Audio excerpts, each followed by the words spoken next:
মাননীয় শিক্ষামন্ত্রীর বিরুদ্ধে পদত্যাগের দাবি তুলে ৭১-এ পরাজিত শক্তি ও ২৪-এ পতিত শক্তি আর একটি ভুইফোর শক্তির যৌথ প্রযোজনায় জাতির চোখে ধুলো দিয়ে বিভ্রান্ত করার চেষ্টা করছে। সাংবাদিক ভাইয়েরা, এদেশের ছাত্র জনতার রক্তের মধ্য দিয়ে জনগণের প্রত্যক্ষ ভোটে একটি গণতান্ত্রিক সরকার প্রতিষ্ঠিত হয়েছে।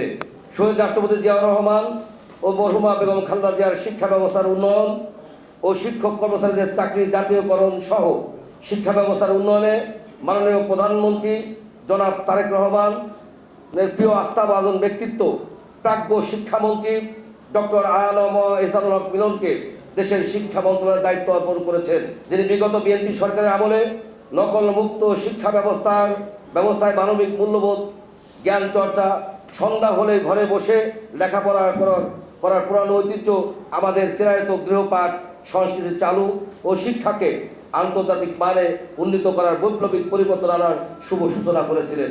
তা ব্যাহত করার লক্ষ্যে স্বার্থান্বেষী মহল সুকৌশলে আমাদের কোমলমতি ছাত্রছাত্রীদের ভুল বুঝিয়ে এবং কিছু ছাত্র নামধারী কিছু অছাত্রদেরকে দিয়ে রাস্তাঘাট অবরোধ, যানবাহন চলাচলে বাধা সৃষ্টি করে জনজীবন আতঙ্ক সৃষ্টি করে চলেছে এবং মাননীয় শিক্ষামন্ত্রীর বিরুদ্ধে পদত্যাগের দাবি তুলে ৭১-এ পরাজিত শক্তি ও ২৪-এ পতিত শক্তি আর একটি ভুইফোর শক্তির যৌথ প্রযোজনায় জাতির চোখে ধুলো দিয়ে বিভ্রান্ত করার চেষ্টা করছে।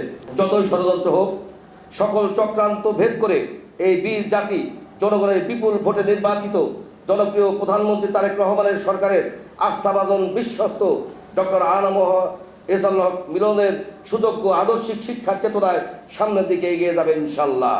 আমরা আপনাদের মাধ্যমে প্রতিটি শিক্ষা প্রতিষ্ঠানের শিক্ষক শিক্ষিকাদের করজোরে অনুরোধ করব, ছাত্রছাত্রীদের শিক্ষা প্রতিষ্ঠানে ফিরে নিতে নিজ নিজ দক্ষতা ব্যবহার করুন।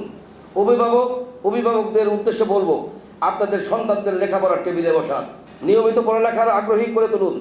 আমরা সকল শিক্ষক শিক্ষিকা শিক্ষানুরাগী, সুশীল, সমাজ ঐক্যবদ্ধ, যোগ্য, মেধাবী, নিষ্ঠাবান, আদর্শিক মাননীয় শিক্ষামন্ত্রী ডক্টর আ.ন.ম এহসানুল হক মিলন সাহেবের পাশে থাকার অনুরোধ করছি। আমরা জ্ঞান চর্চার মতো জাতীয় আদর্শিক বিষয়টি নিয়ে যেন কাউকে রাজনীতি করতে না দেই। আমরা আদর্শিক ও মেধাভিত্তিক অগ্রগামী মানবিক বাংলাদেশ গড়তে প্রধানমন্ত্রী জনাব তারেক রহমানের হাতকে শক্তিশালী করতে শিক্ষামন্ত্রী ডক্টর আ.ন.ম এহসানুল হক মিলনের প্রতি আমরা ঐক্যবদ্ধ থাকব। আমাদের বেসরকারি শিক্ষক আছে প্রায় ৬ লক্ষ, নন এমপিও শিক্ষক আছে লক্ষাধিক। এই ৬-৭ লক্ষ শিক্ষকের ৮০% শিক্ষক কিন্তু শহীদ রাষ্ট্রপতি জিয়াউর রহমানকে ভালোবাসে, শ্রদ্ধা করে, তারই আদর্শে এবং দেশনেত্রী বেগম খালেদা জিয়ার প্রতি আস্থাশীল। এবং আমাদের বর্তমান মাননীয় প্রধানমন্ত্রী দেশনায়ক তারেক রহমানের প্রতি আস্থাশীল। এবং যদি তারই নির্বাচিত মাননীয় শিক্ষামন্ত্রী এহসানুল হক মিলন স্যারের বিরুদ্ধে আর কোনো ষড়যন্ত্র করা হয়, তাহলে আমরা লক্ষ লক্ষ শিক্ষকদের এই জাতীয় প্রেস ক্লাব ঢাকার রাজপথ প্রকম্পিত করে ওই দুষ্কৃতকারী, ওই ষড়যন্ত্রকারীদের বিরুদ্ধে আমরা কঠোর ব্যবস্থা নেব। এটাই আজকের আমাদের শপথ।